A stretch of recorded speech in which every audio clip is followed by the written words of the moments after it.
প্রকৃতিতে এখন বর্ষার টইটম্বুর নদীর অপরূপ সৌন্দর্য, আর এই সময় মেঘনা বেষ্টিত চরাঞ্চলে শুরু হয়েছে অনন্য এক উৎসব, প্রকৃতি প্রদত্ত হোগল গুড়া সংগ্রহের ধুম। ভোরবেলা আসি, এসে ডান্ডিগুলো আছে, এ থেকে আমরা হোগল ভেঙে নেই, আমরা বাজারে বিক্রি করি।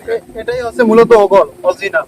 চরের দুর্গম পথ পেরিয়ে কেটে আনা হয় অপরূপ হোগলা ফুল, আর এই ফুল কয়েকদিন রোদে শুকিয়ে চলে প্রক্রিয়াজাতকরণ। শুকনো ফুলে আলতো টোকা দিলে ঝরে পড়ে সূক্ষ্ম সোনালী হলদে রঙের কাঙ্ক্ষিত হোগল গুড়া। মেঘনা তীরের মানুষের দিনভর পরিশ্রমের পর তৈরি হয় চরাঞ্চলের ঐতিহ্যবাহী এই মৌসুমী খাদ্য উপাদান। আমাদের এলাকার সাধারণ নিরীহ গরিব মানুষ যারা এগুলো ভেঙে আনে, ধীরে ধীরে জমাট করে রোদে শুকিয়ে এটা বিক্রি করে তাদের সাধারণ মানুষের জীবিকা নির্বাহ করে।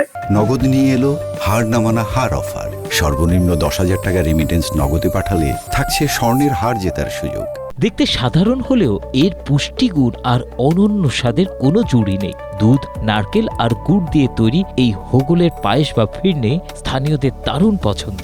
হোগল গুড়াও বিক্রি হচ্ছে বাজারে। এই দিয়েই নদীপাড়ের মানুষরা করছেন বাড়তি আয়। মৌসুমে এই বাড়তি আয়ে নদীপাড়ের শতাধিক পরিবারের এখন আনন্দের জোয়ার। বর্ষাকালের দিন অনেকের অনেক কাঙ্গো নদীত নাই মাছ, অনেক কি করে খাইব কলা ভাইনে অনেক এই হোগল ভাঙ্গিয়া আনে, ভাতার তন জঙ্গল তন গিয়ে আনে, এইটু কোনো রকম টম চলি। আমাদের বর্ষা সিজন আইলে আসলে নদীতে কোনো মাছ থাকে না। মাছ থাকে না কারণে এই ওগুলো আনতে এই বরিশাল পর্যন্ত যাওয়া লাগে, এই দূরত্ব না আনা লাগে, নৌকা খরচ দিয়ে আসলে কিছুই থাকে না। এই আর কি অনেক কোনো রকম চলার জন্য মানে এটা সংগ্রহ করা। চরাঞ্চলে প্রাকৃতিকভাবে জন্মানো হোগল সংগ্রহকে টেকসই আয়ের মাধ্যম মনে করছে কৃষি বিভাগ।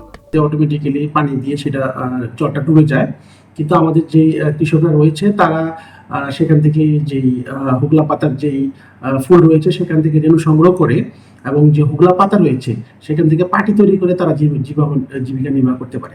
নদীতে এখন মাছ নেই, জীবন জীবিকার সংকটে নদীপাড়ের মানুষ। তাই তো এই হোগল গুড়াতেই দিন বদলে স্বপ্ন বুনছেন মেঘনাপাড়ের মানুষরা। Text report, Asia post.